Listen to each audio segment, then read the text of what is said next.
Africa does not meet war only on front pages. It meets war in empty stretches of desert, where one road becomes a lifeline. In the hush of a border post after dark. In the rumor that a convoy is late, and nobody yet knows why. Across this continent, security is never just a ministry budget. It is geography with teeth. It is a frontier that refuses to stay quiet. It is the memory of one conflict, shaping the instincts of the next. In that atmosphere, Algeria stands at the center of this story. It is not simply another large African state with a large treasury. It is a country whose political nerves were trained by a brutal internal war, and then hardened again by the collapse of order all around it. To the east lies Libya and its long aftershock.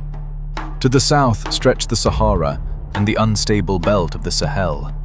To the west stands Morocco, and an old strategic rivalry that never fully dissolves into trust. To the north, the Mediterranean opens a different horizon of risk and ambition. Algeria reads all of this at once. That is why Algeria makes sense as the hero here. The country does not dominate this period by accident. It dominates because memory became doctrine. The violence of the 1990s left behind more than grief. It left behind an entire state habit built around vigilance, force structure, border control, and the refusal to assume that disorder will remain somewhere else. Other countries in Africa face more immediate battlefield pressure in certain years. Nigeria bleeds under insurgency and banditry.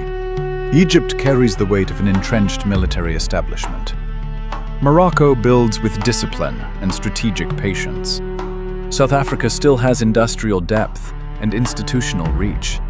Angola rises and falls with the oil cycle.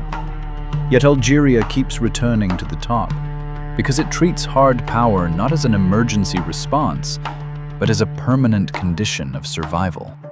The decade opens with unrest on the streets.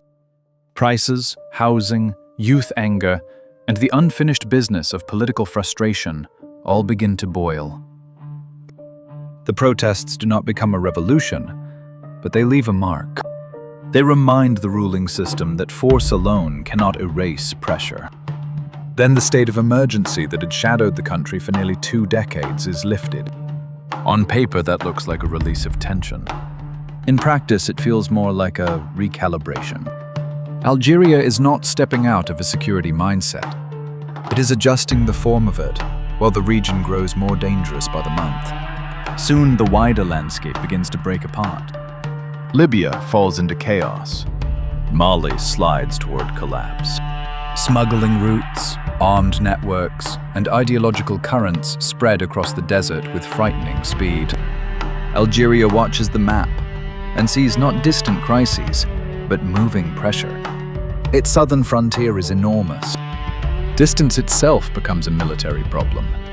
Sand, heat, and isolation become part of strategy. A border in the Sahara is not a line. It is a test of endurance. Then comes In Amenas. Armed men strike a gas complex in the desert, and the illusion of safe compartmentalization shatters. The attack is not only a hostage crisis, it is a message delivered in fire and panic. It says that the frontier can reach into the heart of strategic infrastructure. For Algeria, this moment is clarifying.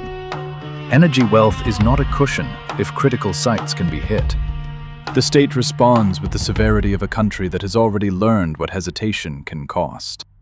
From that point onward, security is not merely about containing peripheral violence.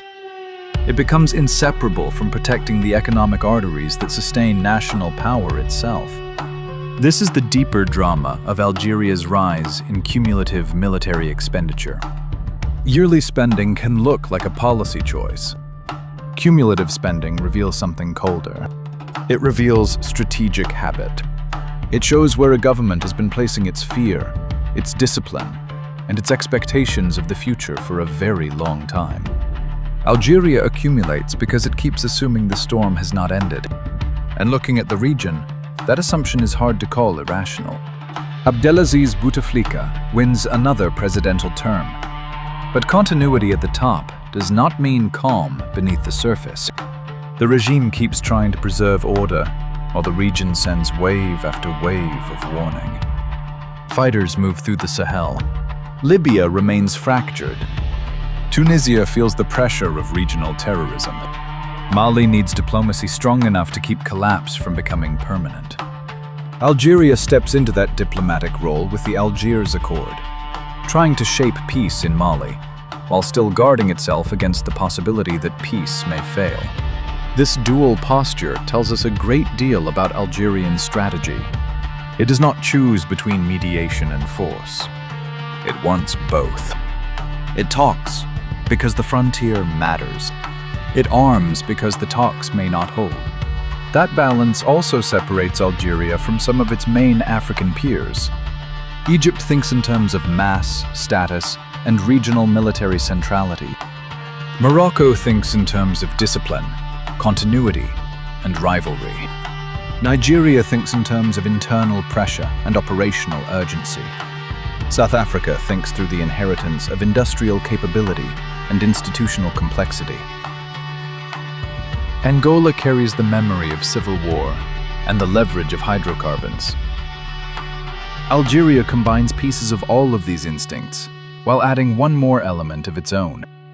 It never quite believes that the crisis has passed. The constitutional revision in the middle of the decade fits that pattern. The move appears political, but politics in Algeria is rarely separate from security. The ruling system adjusts itself without truly surrendering control. Power circulates. The facade changes. The state remains watchful. Even parliamentary elections feel less like moments of open release than like efforts to keep the machinery moving without allowing the structure to shake too hard. Algeria is a country where politics and security live in the same room. One cannot breathe without the other noticing. Then another shock comes from the sky. A military transport crashes near Bufarek, and grief spreads across the country. The event is sudden, terrible, and human. It exposes the heavy burden carried by the armed forces, even away from headline battlefields. Machines wear down. Crews carry fatigue. Readiness has a cost that the public feels most sharply when tragedy breaks through ceremony. And soon after that, the real political earthquake arrives. Hirak fills the streets. Abdelaziz Bouteflika falls. For a moment, the whole Algerian order seems to hesitate between renewal and retrenchment. This is the kind of moment when security states reveal their core instinct. Do they loosen? Do they panic? Do they improvise? Algeria does what watchful systems often do. It absorbs, bends, reshuffles, and keeps hold of the essentials. That matters for the military story, because the country does not respond to political turbulence by shrinking into innocence. Instead, it renews the legal framework of the state and eventually approves a constitution that allows the army to operate beyond national borders. That is not a small symbolic adjustment. It signals that Algerian strategy is no longer satisfied with pure territorial defense. The country is preparing for a world in which instability outside its frontiers can become a legitimate reason for outward military action. The old doctrine of guarded inwardness begins to evolve into something broader and colder. At the same time, relations with Morocco break sharply. Diplomatic ties are severed. The Western rivalry hardens again. What had long been an entrenched disagreement becomes a more openly confrontational atmosphere. This is one more reason Algeria never drifts downward for long. Its military spending is not driven by one enemy or one insurgency or one coup. It is driven by an entire ring of concerns. Libya to the east, the Sahel to the south, Morocco to the west, domestic legitimacy at the center, infrastructure and energy routes woven through it all. A state facing that many layers of pressure learns to spend not for a single campaign, but for strategic permanence. This is where the comparison with Nigeria becomes especially revealing. Nigeria may experience a more intimate and continuous operational burn. It faces insurgency, kidnappings, bandit raids, and the constant stress of internal deployments. It lives with fear much closer to ordinary neighborhoods and highways. But Algeria carries a different kind of heaviness. It has the burden of being the state that always expects the perimeter to widen. It is less about a ring of fires inside the house, and more about a storm line visible on every horizon at once. One model produces frantic urgency. The other produces disciplined accumulation. Cumulative military expenditure belongs naturally to the second model. It rewards the habit of staying armed, not merely the impulse to surge. And Algeria is a country of habit in the deepest strategic sense. It invests because it assumes the region will remain dangerous. Then the region keeps proving it right. Sudan returns to war. Mali unravels again and again. Niger jolts the balance with a coup. Libya never fully heals. The Sahel becomes a corridor of uncertainty. Even when Algeria is not the place where the shooting is loudest, it is almost always close enough to hear the echo. There is also a material side to this story that matters. Algeria has hydrocarbon wealth and the state capacity to turn that wealth into sustained military weight. Not perfectly, not without inefficiency, not without political bargains, but with enough continuity to preserve scale. That continuity is what distinguishes the country from Angola, whose military trajectory rises and falls more sharply with oil. It distinguishes Algeria from South Africa, whose institutional depth is real, but whose strategic mood is different. It distinguishes Algeria from Morocco, whose steadiness is formidable, but whose resource base is more constrained. And it distinguishes Algeria from Nigeria, whose size is immense, but whose security energy is often consumed by immediate internal crises, rather than converted into the same long, cumulative mass. Still, Algeria is not a simple machine of discipline. The country is full of contradictions. A society that remembers civil conflict also longs for normality. A political system built on caution must still answer to public anger.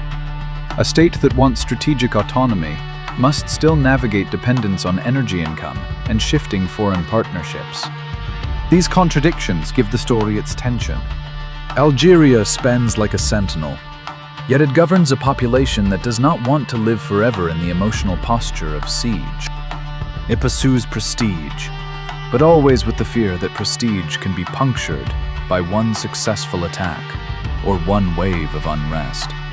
That is why the emotional tone of the Algerian arc feels so different from the Nigerian one. Nigeria is about constant operational strain and immediate insecurity. Algeria is about the colder discipline of a state that once survived a nightmare and refuses to forget the lesson. The streets of Algiers, the gas fields of the desert, the long southern frontier, the old rivalry with Rabat, the diplomatic maneuvers around Mali, the constitutional changes, the protests, the break with Morocco, the tension with Mali again in the final years.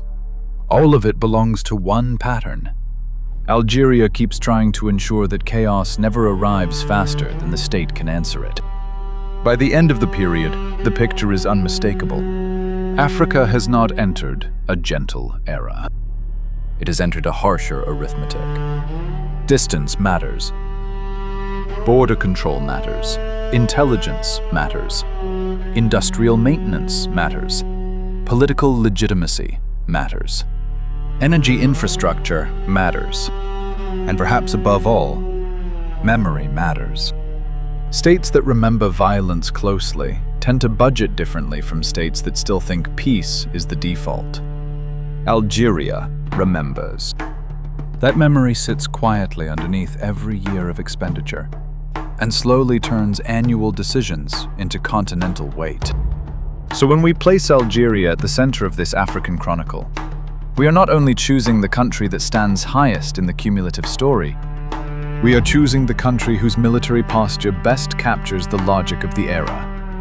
Not panic, Not improvisation. Not a temporary burst. A long watch. A fortified memory. A state that keeps looking at the map and deciding that the danger has not moved far enough away to relax. In a continent where disorder keeps crossing borders and returning in new forms, that instinct becomes power. And by the final year, it is clear that Algeria has turned that instinct into enduring strategic mass. Others may burn hotter for a season. Others may suffer more visibly. Others may modernize faster in isolated bursts. But Algeria carries the continent's most sustained expression of rearmament, because it never really believed the age of danger had ended in the first place.